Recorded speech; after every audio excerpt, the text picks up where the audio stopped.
Consent. Consent agenda, action items. So we do have Kylie and why is it Lindsay Mino from math. I'm sorry, Lindsay. I'm trying to process a couple things up here. You got to give me a minute. So Kylie and Lindsay are here because there were a couple questions submitted. So before we do the formal vote on consent agenda, I thought they could address a couple of the questions that were submitted. Can I go ahead and give this to the board so they know what Absolutely. I'm referring to? All right.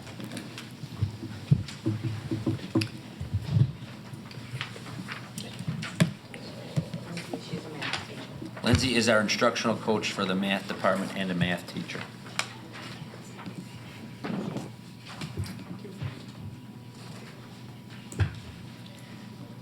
Can't remember names lately.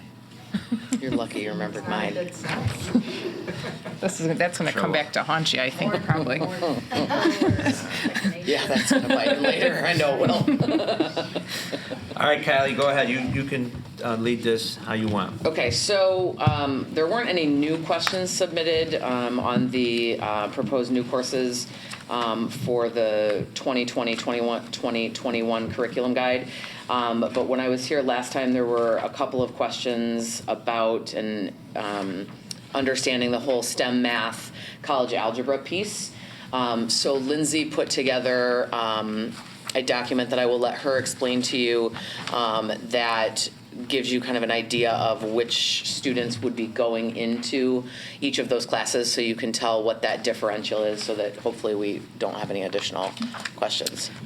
So kind of the change into STEM math and then adding back in college algebra comes from us working with Triton and the other schools that feed into Triton to be in compliance with state mandates for transitional math. So there are 3 different courses that we could offer, and we opted for the STEM math because we felt like, given our student body, it gave them the most opportunities after they leave here. So if you're looking at the document, the computer science classes, a lot of students double up with those, so they can start taking them their sophomore year. So the students I'm kind of referring to aren't necessarily those students. Some of them will take computer science in addition to these other classes. So the STEM math is meant to be for students that aren't college ready. So as a department, when we're going through recommendations, we'll be looking at those students, probably pulling from our Algebra 2 trig classes and looking at, they have to have met their graduation requirement, their 3 years, and have some kind of stipulations to be deemed not college ready. And so by participating and successfully completing the STEM math, then they'll place into credit-bearing courses at Triton. And then there is an element of portability so that if they're going to COD, or some state schools are going to accept this transitional math credit, if you will, to give them a spot in a credit-bearing course. They're not having to take the dev ed classes that take their time and, a lot of money. And then as we have been kind of working with the content of that class, we are noticing a larger gap between the content in that course and, which is what is currently called our college algebra. And our next level AP is AP Stats. So there's a huge gap content-wise. There's a kind of a chunk of students that, for lack of a better word, are not being served appropriately. Like, they're either not challenged at all in this transitional math class, or they're in AP Stats and they're in a little bit over their head and not necessarily in an environment that's going to help them with their classes they're taking at the college level. And so we used to have a class that was college algebra that was written around the equivalent of Math 110 at Triton. It was originally Jeff Geltner and I did it. We taught it for many years. It was successful, but when we kind of partnered with Triton, we went with their curriculum for the dev ed classes, and so it went away. And so we're going to bring that back. We're looking to market with dual credit through Triton, but there are certain stipulations of what students will have to have met. They'll have to have a certain SAT score or place on the Triton test. So we're still kind of working through the logistics with that, and teachers have to be qualified to teach it. So they have to have a master's in math education or math, not just a master's degree. So that limits, we actually have quite a few people in our department, but it does limit who could be teaching the course. And then if you look at the others, AP Stats, it is an AP class, but it is also offered dual credit through Loyola. And then we have our 2 AP Calculus classes as well. But so the students that we're referring to, generally coming out of Algebra 2 would be either going into STEM math, that would be the students that are really needing kind of reteaching to really master those skills before they get to a college math class, or kind of the student that's in the middle that maybe doesn't want to take an AP, they don't love math, but they know like, hey, I need to be in a math class, would be in college algebra. Hopefully it'll be dual credit with Triton, and then you'd have the AP stats for those kids. And a lot of those kids also will take a computer science as well at some point. So ultimately, what we wanted you to see with this, after kind of discussing the two courses in theory, and thank you to Lindsay for helping to put an actual path in place so you can really see the profile of the student that would be going into these two different courses, which is why we feel it's important to have the STEM math, which meets our transitional math requirement, but also bring back that college algebra for those kind of tweener students who really need math but aren't really ready to go up to that AP level. So we were hopeful that this would kind of help the board see the reason for those two courses. Lindsay, would you be so kind as to add a table to the bottom right corner of this chart? And if you could just get it to me by Friday, I could put it in the board's Friday update. And it would just, obviously there's a little message based on student placement scores, but just so they understand, like year one is either Algebra 1, Yeah. honors, geometry, Just the, like, right? Just right, kind so of we- sequence. Basically, The there's like the progression, first so the page of rest of it the rest of that page. Yeah. Some of these courses are available to some students Right. by year 3. Yeah, so like really any of our students, even if they're coming out of a regular level Algebra 1, can take AP Computer Science Principles their freshman year. So like a student that's coming out of regular level, okay? They do okay, they work hard, they really want to challenge themselves as sophomores. I kind of look at some of those really high achieving regular algebra students that just weren't really quite ready for honors as a freshman. Maybe they are staying in regular geometry, but some of those kids will double up and they'll take geometry with computer science principles their sophomore year. And then some of them as juniors will take their Algebra 2 with computer science A.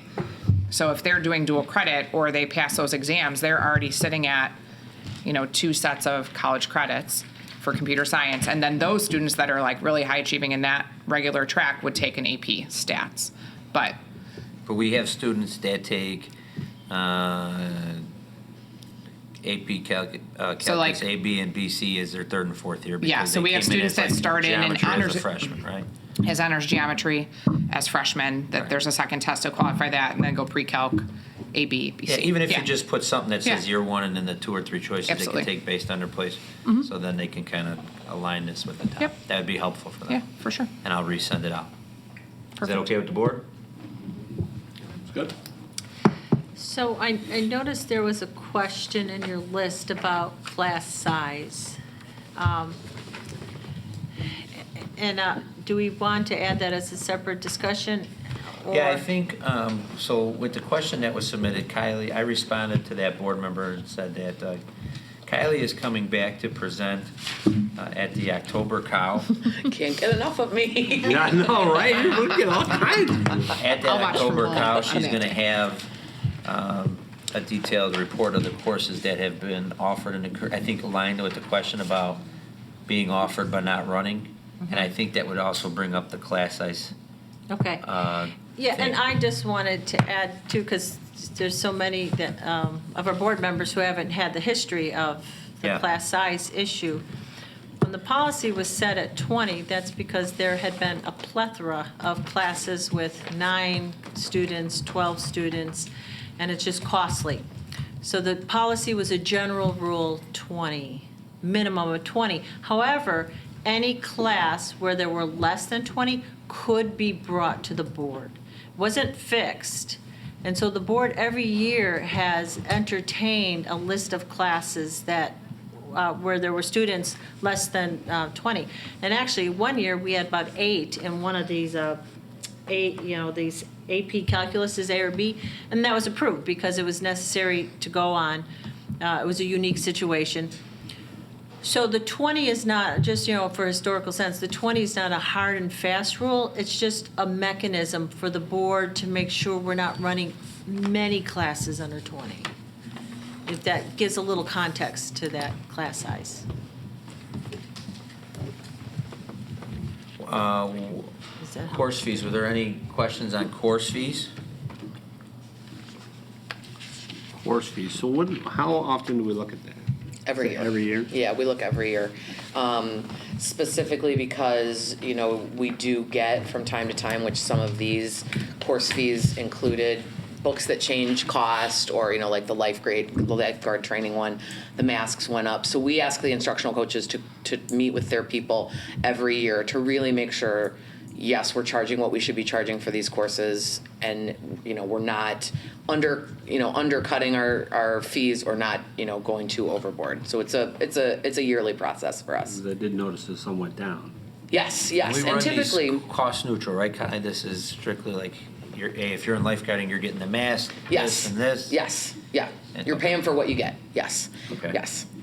And Chris, and correct me if I'm wrong, unused dollars collected for course fees, does that go into the general fund at the end of the year? It does. Because we shifted all that to the general ledger, I think, last year, right? Mm-hmm. Okay. I just wanted to make a point. I thought some went down. Yeah, some of them did go down, and some of them, the AP Spanish literature went down $30. So some of them, went down considerable. So that's why we try to do it every year, to really make sure that we're honing in on the right thing and getting what we need, and making sure the students aren't paying too much. All right. Okay. Any other questions, curriculum guide, course fees, before we approve the consent?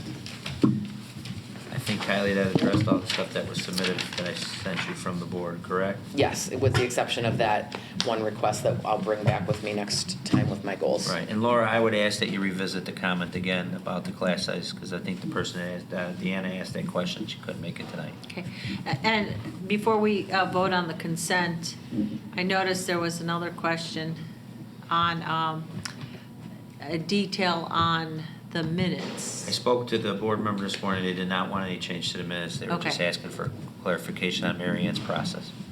Okay, but, as a board, if we ever thought, if anybody ever thought that there wasn't enough or too much, that would be something that we'd want to bring to the table for discussion, so. Correct, and she did not want any changes. Yeah.